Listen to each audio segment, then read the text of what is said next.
Italy के प्रतिष्ठित think tank Italian institute for international political studies यानी ISPI की एक हालिया रिपोर्ट ने वैश्विक राजनीति में खलबली मचा दी है। रिपोर्ट के मुताबिक ईरान के सर्वोच्च नेता अयातुल्ला अली खामेनेई ने देश की परमाणु नीति को पूरी तरह से बदलते हुए बैलिस्टिक मिसाइलों के लिए छोटे परमाणु हथियार विकसित करने के आदेश दे दिए हैं।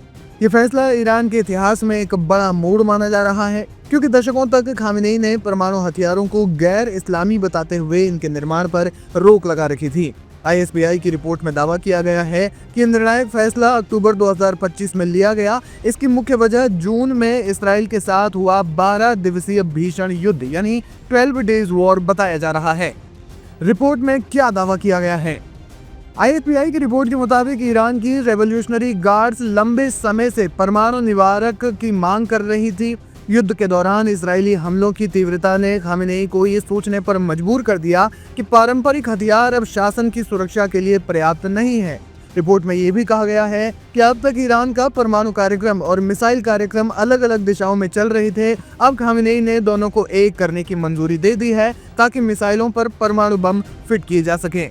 भले ही जून के युद्ध में इसराइल ने ईरान के कई ठिकानों को निशाना बनाया, लेकिन अंतर्राष्ट्रीय परमाणु ऊर्जा एजेंसी के आंकड़ों से पता चलता है कि ईरान के पास अभी भी 441 किलोग्राम से ज्यादा 60% संवर्धित यूरेनियम का भंडार है। जानकार मानते हैं कि इतने यूरेनियम से 10 परमाणु बम बनाए जा सकते हैं। इंस्टीट्यूट के मौजूदा एनालिसिस के मुताबिक 60% इनरिचमेंट से 90% तक का बदलाव एक छोटी टेक्निकल प्रोसेस है जो सिर्फ कुछ हफ्तों तक चलती है, बशर्ते एडवांस सेंट्रीफ्यूज चालू हों। सबसे बड़ी चुनौती बम को इतना छोटा करना है कि वो मिसाइल के अगले हिस्से यानी वॉरहेड में समा सके। खामेनेई की मंजूरी का सीधा मतलब है कि ईरानी वैज्ञानिक अब इसी हथियारीकरण या वेपनाइजेशन पर काम कर रहे हैं। इजराइल डिफेंस की एक रिपोर्ट में भी इस घटना का जिक्र किया गया है। रिपोर्ट कहती है कि अगर खामेनेई ने 1992 में ही बम बनाने का फैसला किया होता, जैसा कि बेंजामिन नेतन्याहू ने उस समय दावा किया था, तो ईरान के पास कई साल पहले ही न्यूक्लियर हथियार होता।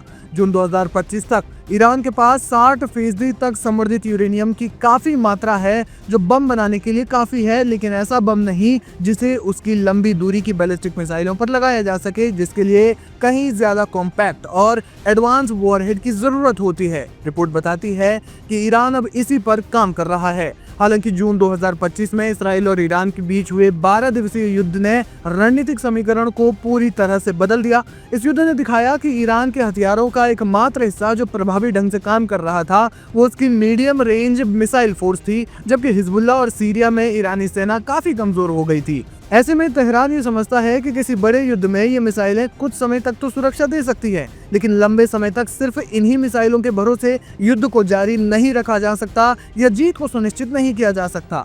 उसमें भी अगर अमेरिका ने दखल दिया तो ईरान के मिसाइलों का जखीरा बहुत जल्दी समाप्त हो जाएगा।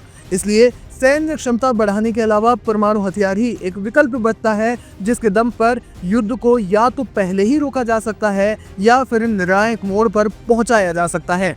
रिपोर्ट बताती है कि ईरान के supreme leader Ayatollah Ali Khamenei ने अक्टूबर में ही इसकी मंजूरी दे दी थी, लेकिन यूरेनियम एनरिचमेंट प्रोग्राम को जारी रखने की कोई औपचारिक अनुमति नहीं दी। लेकिन जानकार मानते हैं कि संभव है कि ईरान ऐसा चुपचाप कर रहा हो।